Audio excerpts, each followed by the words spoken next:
할렐루야. 오늘 제목은 고난 당할 때 드리는 기도라는 제목입니다. 다윗이 몇 가지 기도를 하나님 앞에 올려드리고 있습니다. 그 첫 번째 기도가 자기가 당하는 고통으로 인해서 실족하지 않도록 도와달라는 기도를 올리고 있습니다. 16절에 보면 내가 말하기를 두렵건대 저희가 내게 대하여 기뻐하며 내가 실족할 때에 나를 향하여 망자 존대할까 하였나이다 라고 말씀합니다. 실족한다는 말은 넘어진다는 뜻이죠. 예수 믿는 사람들에게 있어서 가장 큰 어려움이라고 할 수 있죠. 시험에 빠져서 믿음을 일시적으로 잃게 되는 것을 말씀합니다.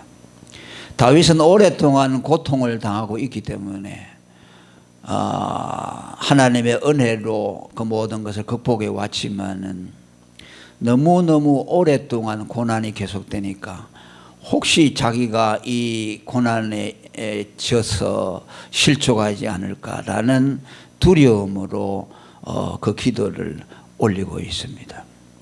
여기 원수는 사단을 말하겠죠. 두렵건대 저희가 내게 대하여 기뻐하며라고 할 때 이 저희는 뭐 사람일 수도 있겠습니다만은 근본적으로는 원수 사단 마귀라고 할 수 있습니다. 또 사람 안에 있는 사단이 역사하는 것일 수도 있겠죠. 그래서 자기가 고통 가운데서 실족하게 될 때에 그 원수들이 기뻐하고 망자 존대할까 두렵다 그렇게 말했습니다. 여기 망자 존대한다는 말은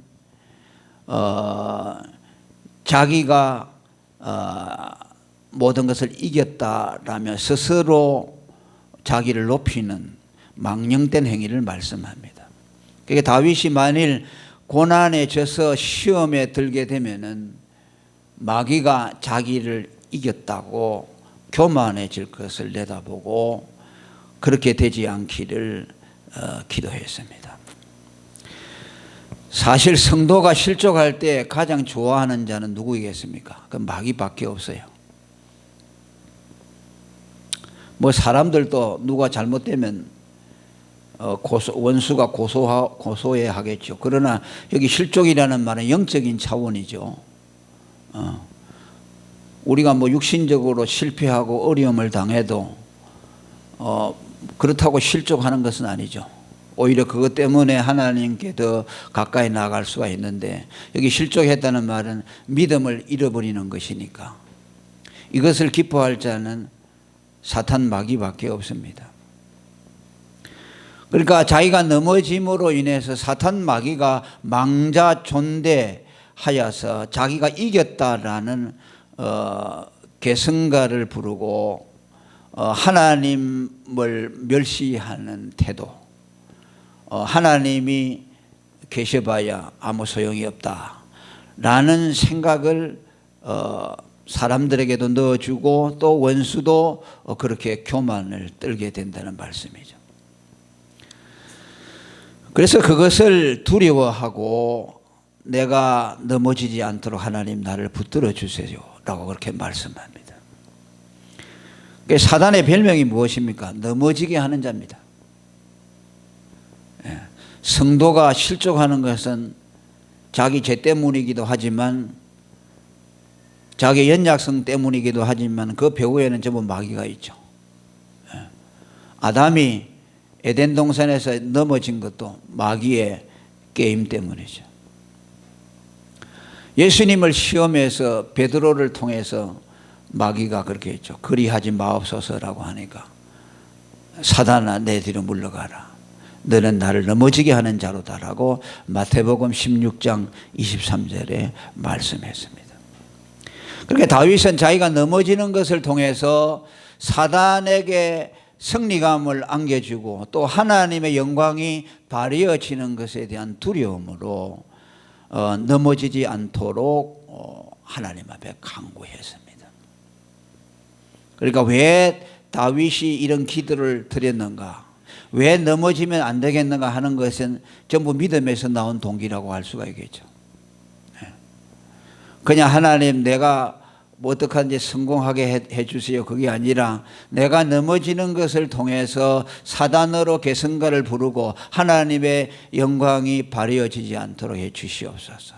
그 가슴 속에서는 하나님을 향한 뜨거운 마음이 있다고 볼 수 있어요. 그리고 17절에 보게 되면은 내가 넘어지게 되었고 나의 근심이 항상 내 앞에 있사오니라고 말합니다. 자, 16절에서는 실족할까 싶어 두려워한다고 했는데 여기서 내가 넘어지게 되었고 라는 말씀이 나오니까 다윗이 그 기도가 무효하게 되어서 넘어졌다, 그런 뜻이 아니죠. 영어 번역에 보면은 넘어지게 될 직전까지 갔다, 그렇게 해석이 되어 있어요.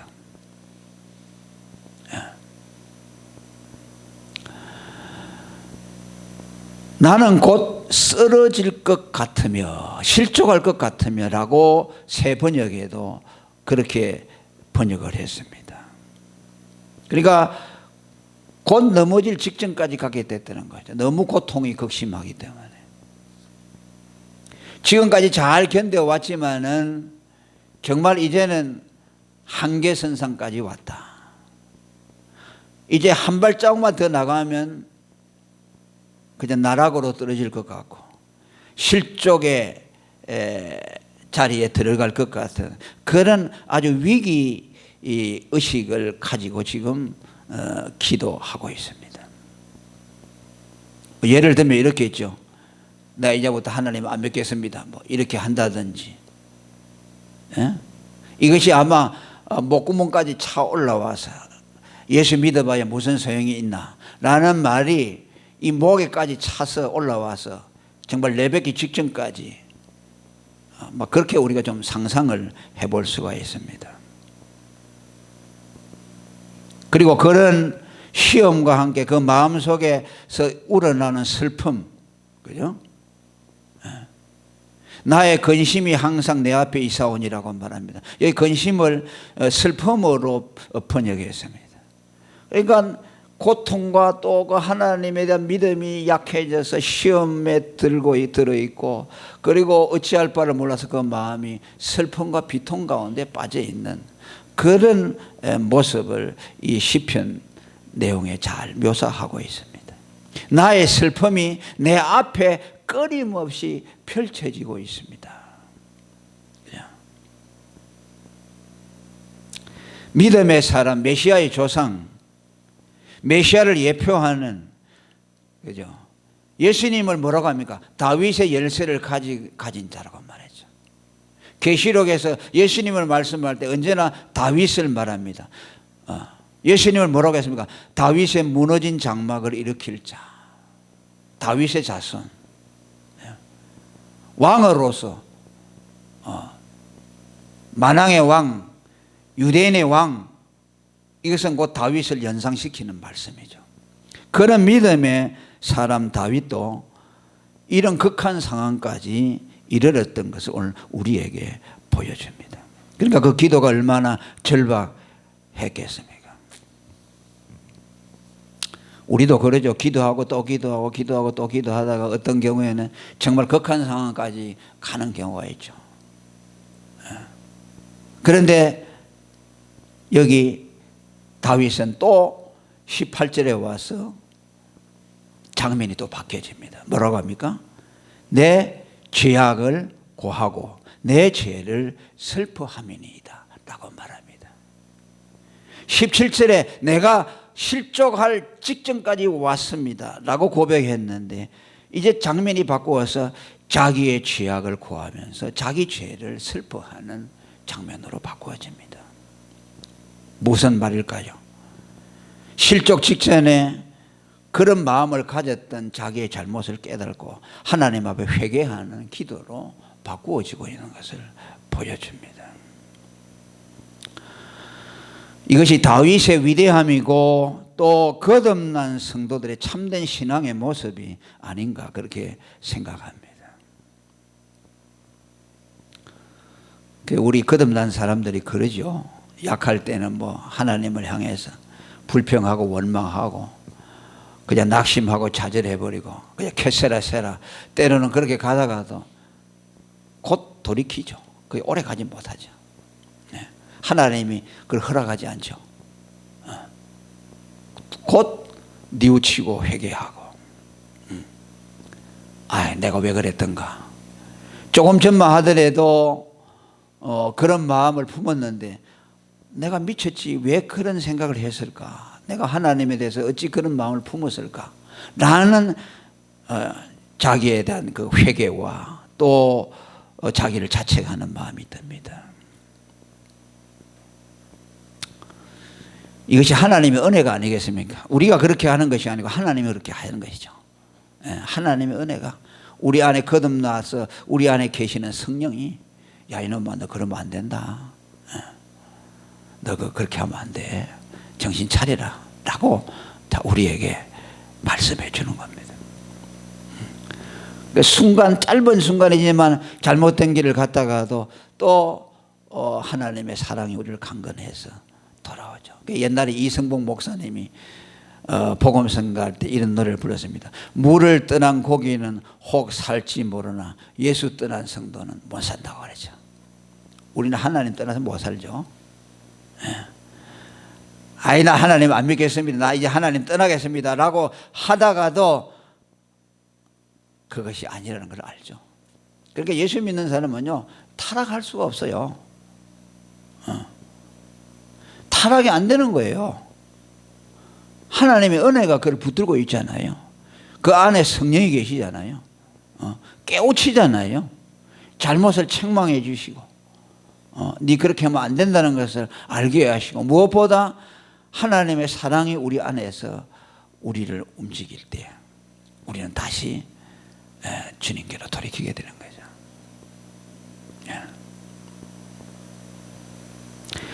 그래서 시편 66편 9절에도 그는 우리의 영혼을 살려주시고 우리의 실족함을 허락지 아니하시는 분이라고 말합니다. 하나님이 허락하지 않아요.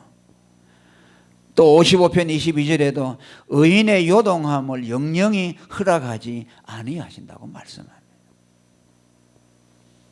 또 혹시 일시적으로 넘어졌다고 하더라도 하나님이 곧 일으켜 세워주십니다. 다윗도 그랬죠. 베드로도 그랬죠. 믿음의 사람들이 어쩌다 그렇게 실수를 하지만은 다시 일어나죠. 영원히 실족한 채로 넘어질 수가 없죠. 악의는 넘어지도 일어날 수가 없지만 의인은 7번 넘어져도 8번째 일어난다고 말씀합니다. 이건 꼭 7번이 아니라 수도 없이 넘어질지라도 다시 일어난다는 말씀이죠. 시편 37편 27절에도 저는 넘어지나 아주 엎드러지지 않으면 주께서 붙드십니다. 할렐루야. 이것이 하나님의 사랑이고 불변하신 사랑입니다. 예수 믿는 것이 우리 힘으로 믿는 것이 아니고 하나님의 은혜로 되는 것이구나 라는 것을 우리는 매일매일 깨닫게 됩니다. 그러면서 그는 19절에 뭐랍니까? 그가 실족하여 넘어질 때에 그것은 오직 원수만을 유익하게 한다는 것을 다시 깨닫고 하나님 앞에 자기의 신앙의 온매무새를 고칩니다. 19절 읽어봅니다. 내 원수가 활발하며 강하고 무리하게 나를 미워하는 자가 무수하오며 라고 말합니다. 우리를 넘어뜨리려고 하는 원수 마귀가 있다는 말씀이죠. 그들이 활발하며 강하다고 말합니다. 우리를 넘어뜨리려고 하는 원수 마귀는 매우 강하다는 뜻이죠.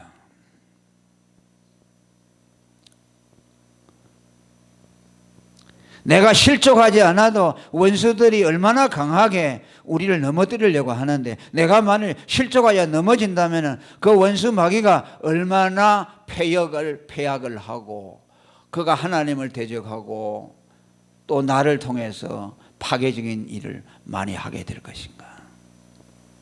그것을 지금 다윗은 다시 깨닫게 됩니다. 영적인 싸움의 중요성을 말합니다. 자기가 실족하고 넘어질 때 마귀가 내게서 성전가를 부르고 내 삶 속에서 분탕질을 하게 되고 하나님이 하실 선한 사역들을 해방하는 그 일을 그가 강하고 활발하게 할 것인데, 내가 실족하여 넘어질 수가 없다. 그것을 나는 허락할 수가 없다는 것을 여기서 다시 고백하고 있는 것입니다. 아까도 말했지만 우리가 넘어질 때 가장 좋아하는 것은 사탄 원수 마귀입니다.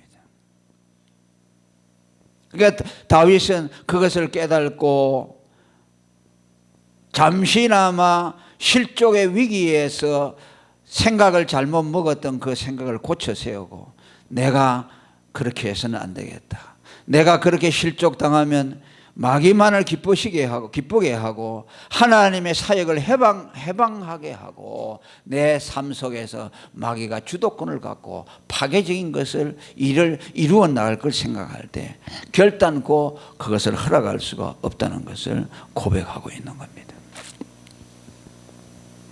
그래서 여러분, 내 한 사람이 바로 세워지는 것이 얼마나 중요한지 몰라요. 내가 뭐 대단한 일을 하지 않아도 내 한 사람의 믿음에 딱 바로 세워져 있잖아요. 그러면은요, 내 한 사람 때문에 마귀를 제압하게 돼요. 하나님이 하시는 일들을 하도록 내가 그 안에서 뭔가 영향력을 발휘하고 있는 거죠. 내가 무너지잖아요. 그러면 사탄이 일할 수 있는 그 한 계기와 또 그 모든 여건과 그 공간을 허락하는 것이라고 볼 수 있습니다.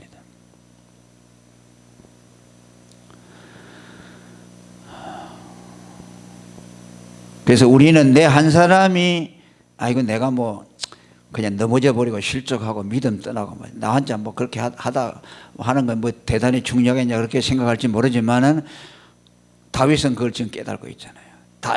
원수 마귀가 얼마나 세력이 강하고 활발하다는 거예요. 내가 넘어질 때 그가 얼마나 분탕치를 치게 될 것인가.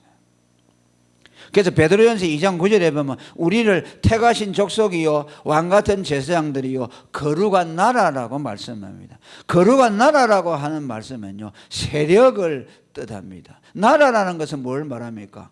공간을 가지고 있고 통치하는 백성이 있고 또 통치하는 왕이 있는 거죠. 그럼 뭐예요? 하나의 세력이죠. 성도들을 향해서 나라라고 말합니다. 그죠? 그러니까 하나님이 통치할 공간이고 또 통치받는 백성이고 하나님이 그에게 와서 왕노릇 하시는 나라라는 것이죠. 나 개인 한 사람이 나라라는 개념을 갖고 있다는 거죠. 그러니까 거의 대단한 거죠. 여러분, 한 나라가 서 있다는 것은 세력을 갖고 있는 것이죠. 아무나 침범하지 못하잖아요. 그러니까 내가 믿음에 굳게 서 있으면요 내가 한 나라를 건설하고 버티고 서 있는 거예요. 그러니까 뭐죠? 악한 마귀가 그만큼 공략할 공간을 내가 내어주지 않는 거죠. 내가 그 공간을 차지하고 있는 거죠. 10사람이 있으면 10사람의 나라가 세워져 있어서 사단이 지배할 수 있는 공간을 적게 하는 거죠.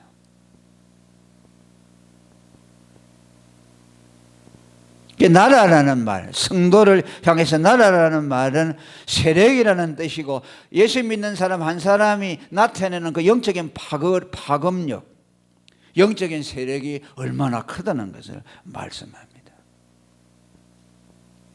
여러분 가정에서 여러분들의 믿음의 주춧돌이 되는데 여러분 가정에서 여러분 한 사람이 지금 딱 없어져 버린다고 친다면 그 가정이 어떻게 될까요? 풍지박산이 되죠. 딱 믿음을 가지고 그 가정을 세워나가는 주춧돌이 있는데 어느 날 없어져 버린다면 영적으로 공황 상태가 오겠죠. 교회도 마찬가지입니다. 교회들이 여러분들이 한 사람 한 사람 이 반석교회라는데 한 사람씩 앉아 있잖아요. 여러분들이 일정 부분 영적인 세력과 파급력을 가지고 이 공간을 주장하고 있어요. 목사가 설교할 때 이런 걸 느껴요.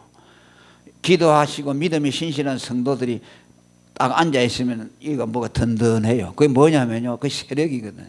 영적인 세력이 나타나고 있어요. 그런데 안 보이면요 뻥 뚫리는 것 같아요.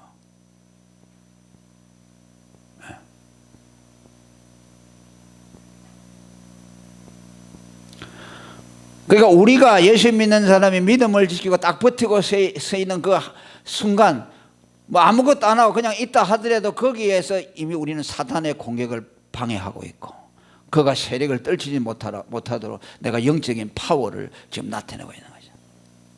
그게 대단히 중요한 거죠. 그리고 교회들이 우리 한국에 많이 있다는 것은 그 지역마다 영적인 세력과 파급력을 가지고 있잖아요. 뭔가 든든하잖아요. 일본 같은 데 가면 뭐 교회가 심리가도 하나 보일까 말까 한다니까. 그러니까 거기는 전부 영적인 악한 세력들이 다 주장하고 있죠. 귀신들, 신사들이 곳곳마다 있고 흑암이 주도하고 있는 거죠. 그러니까 오늘 우리 한국의 교회가 많다는 것은 하나님께 감사할 일이죠.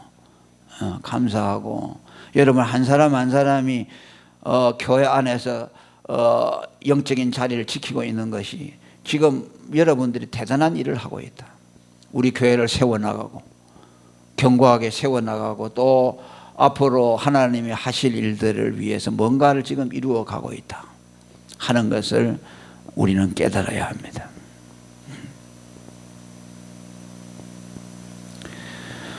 그러면서 20절에 뭐라고 또 기도합니까? 악으로 선을 갚는 자들이 내가 선을 쫓는 연고로 나를 대적하나이다 라고 하나님께 호소하고 있습니다. 악으로 선을 갚는 자들이 뭡니까? 악한 마귀를 말하겠죠. 그들은 내가 선을 쫓는 연고로 나를 대적하나이다. 마귀의 속성은 뭡니까? 악으로 선을 갚는 것이죠. 하나님의 사랑을 대적하고 하나님이 사랑을 베풀지만 그 하나님을 대적하죠. 하나님이 베푸는 선에 악으로서 대적하죠. 그것이 악한 마귀의 일입니다. 또 누구를 대적하느냐? 선을 쫓는 성도들을 대적한다고 말합니다. 하나님을 대적하고 선을 쫓는 성도들을 대적한다. 그러면 이런 생각이 들죠. 아, 선을 쫓으니까 마귀가 성도들을 대적하는구나. 그럼 마귀가 나를 대적하지 않으려고 하면은 내가 선을 쫓아가지 않으면 마귀가 그냥 나를 내버려 두겠다. 이런 생각을 가질 수가 있죠. 그건 잘못된 생각이죠.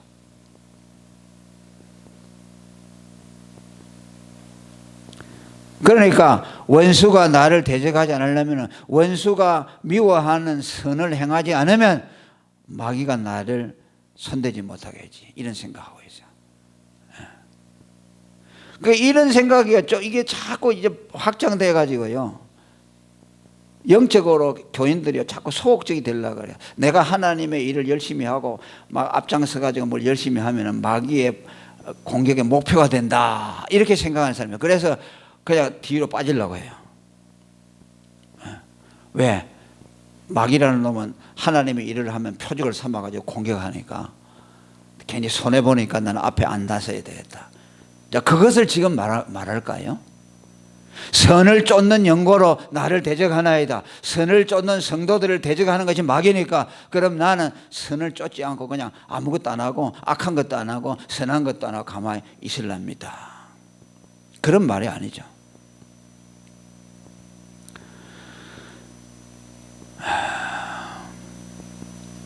여러분, 이것이 정상이라는 말이에요. 선을 행함으로 고난을 받는다고 했잖아요. 그죠? 너희는 남의 일에 간섭하는 것으로 핍박을 받지 말고 선을 행함으로 고난을 받으라고 했잖아요. 그죠? 그러니까 선을 행하면 반드시 고난이 오는 것이요. 마귀가 그것을 싫어하기 때문이죠. 그것은 뭐예요? 내가 믿음에 서 있다는 증거고, 내가 선을 행함으로 마귀의 공격을 받고 미움을 받는 것은 내가 믿음이 있다는 증거이고, 내가 살아있다는 증거지요. 그러면 내가 만일 그 일을 하지 않으면 마귀가 그냥 나를 내버려 둘까요? 그러지 않아요. 여전히 그를 향해서도 마귀는 공격합니다. 어떻게 공격할까요? 그냥 그는 마귀가 그를 정복해버리는 거죠. 정복한 상태에 있는 거죠. 한번 꽥 소리도 못 내보고 그냥 마귀가 이끄는 대로 따라다니는 거죠. 하나님의 선한 뜻을 쫓아서 한 번도 해보지 못하고 살면은 그가 마귀의 미움을 안 받느냐? 아니라는 말이죠. 마귀가 그를 계속 정복하고 그를 지배하고 있다고 말해요. 그런 사람들이 얼마나 많아요.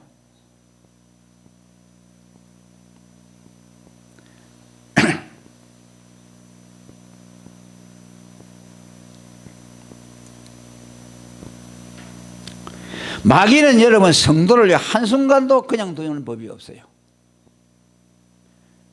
세속적으로 살고 자기 욕망대로 살면 마귀가 그냥 둘까? 그렇지 않아요. 그의 생각과 모든 걸 다 마귀가 주장해버리니까 그의 삶은 질서가 없죠. 그냥 자기 마음대로 사는 거죠. 그러니까 그건 뭐 마귀에게 뭐 한번 대항도 못 해보고 그냥 마귀가 이끄는 대로 따라다니는 거죠. 그렇게 끝까지 가버리는 것이죠.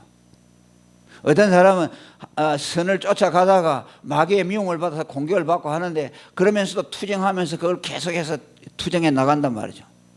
그러면 그 사람은 믿음은 살아있고 하나님의 뜻을 분별하게 되고 마귀가 그를 공격하지만은 그를 결국 이길 수 있는 것이 아니고 그를 통해서 하나님의 능력을 자꾸 나타내게 되고 마귀로 하여금 그 사람 속에 역사하는 그것을 통해서 하나님의 영광을 받으시도록 하고 하나님의 능력을 경험하도록 하고 마귀가 어떻게 선을 쫓아가는 사람을 역사하고 공략하는가에 대한 지혜를 얻게 하고 그가 마귀를 정복하면서 나가는 것이 어디에 있는 걸 알게 되고 하나님의 뜻을 쫓아 나갈 수 있도록 만들어져요.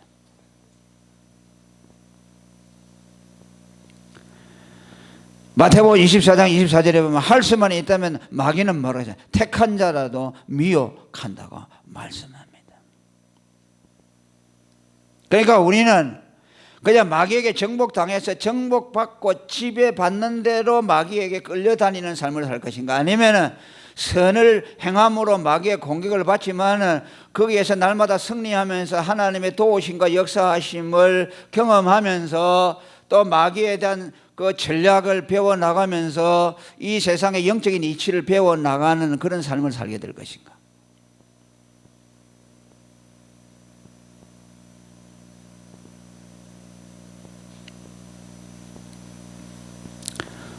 우리는 그것을 선택해야 합니다.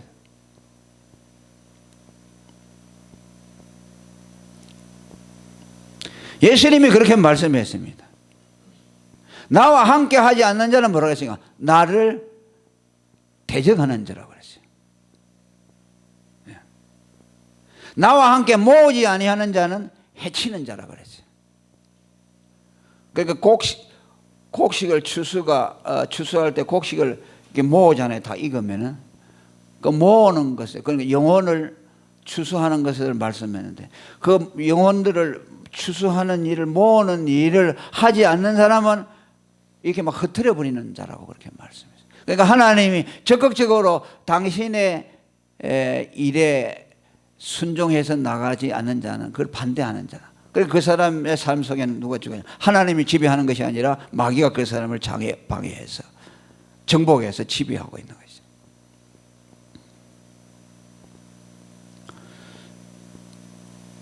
여기 선을 쫓는다는 것은 뭘 말합니까? 마태복음 19장 17절에 보면 예수님이 어떤 부자가 나와서 어떻게 하여야, 선한 선생님이 어떻게 하여 영생을 얻으리까 물으니까 예수님 뭐라 하십니까? 선한 선생을 왜 내보고 선한 선생이냐? 선하신 분은 하나님 한 분밖에 없다. 그죠? 그러니까 선한 것은, 선한 일은 하나님 한 분밖에 없고, 선을 쫓는다는 말은 무슨 말이냐 하면은 하나님의 뜻을 쫓아간다는 뜻이에요. 그러니까 하나님의 뜻을 쫓아가는 삶을 사는 자는 반드시 원수가 그를 대적하게 되어 있다. 대적하게 되어 있다. 그러니까 그것을 두려워하지 말아야 된다. 지금 다윗은 그것을 말합니다. 어떻게 보면 다윗에게 오는 고통은 하나님의 뜻을 쫓아 살려고 하기 때문에 그것이 마귀의 시기심을 불러일으켜서 마귀로부터 공격을 받는다고도 할 수 있죠. 만일 다윗이 그냥 하나님의 뜻을 무시하고 자기 뜻대로 살았다면 많은 고난을 받지 않았을 수도 있죠. 물론 이 고난은 그가 하나님 앞에 범죄한 하나님으로부터는 징계일 수도 있지만 또 동시에 하나님의 뜻을 쫓아가는 과정에서 생겨나는 마귀의 핍박일 수가 있어요. 두 가지 다 여기 포함되어 있다고 볼 수 있어요.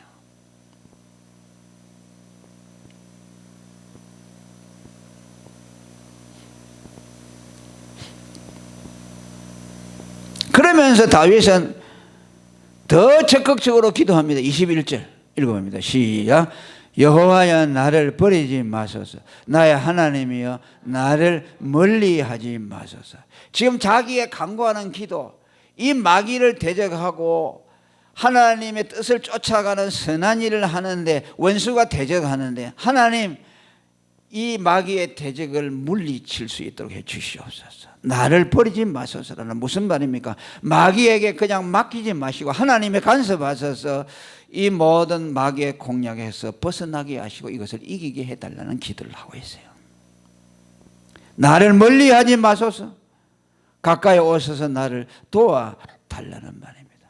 이제 기도가 점차 발전되지요. 실족할 상태까지 갔다가 하나님 앞에 다시 정신을 차려가지고 회개하게 되고 일시적이나마 넘어질 뻔했던 그 자신의 영적인 상태를 추스리고 회개하고 이제 마귀의 실체, 그를 향한 이 공격에 마귀가 가담되어 있다는 것을 알고 나는 반드시 이 공격에서 이겨야 된다, 이 시험에서 이겨야 된다는 그 생각이 그에게 다시 그를 장악하게 될 때에 하나님 앞에 더 간절하게 나를 버리지 마소서, 나를 마귀의 공격에서 건져달라는 기도를 올리고 있습니다. 정신이 바짝 드는 거죠. 분별력이 생기고 영적인 싸움에 대한 상대가 누구이며 결국은 자기 자신의 문제가 아니라 자기 바깥에 있는 마귀의 공격으로부터 온 것이라는 것을 깨닫고 하나님의 적극적인 도움을 구하는 것입니다. 내가 믿음에 굳게 서서 결단코 실족하지 않고 내게 주신 이 사명을 반드시 감당할 수 있도록 이 마귀의 공격에서 나를 보호해 달라는 적극적인 기도를 하고 있는 겁니다. 저와 여러분도 이런 기도를 올리시길 바랍니다. 아멘. 예.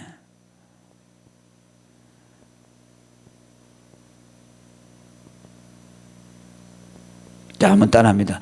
나를 버리지 마소서. 나의 하나님이여 나를 멀리하지 마소서. 22절 다시 봅니다. 속히 나를 도우소서. 주 나의 구원이시여. 이제 한순간도 허송세월에서 안 해서 이제 빨리 이 고난도 벗어나고 내 이 약한 마음도 벗어나서 주님의 도움으로 이제 믿음에 다시 신속한 회복을 가져와서 내게 맡겨진 일들을 감당할 수 있도록 도와주시옵소서 라고 하나님 앞에 간절하게 기도하는 다윗의 고백입니다. 오늘 우리는 이 말씀을 통해서 그 아주 나락으로 떨어진 그 자리에서부터 강력한 하나님 앞에 드리는 간구의 기도까지 회복되어지는 그 과정을 오늘 우리는 보았습니다. 시편이 아니고서는 이런 장면들을 우리는 볼 수가 없죠.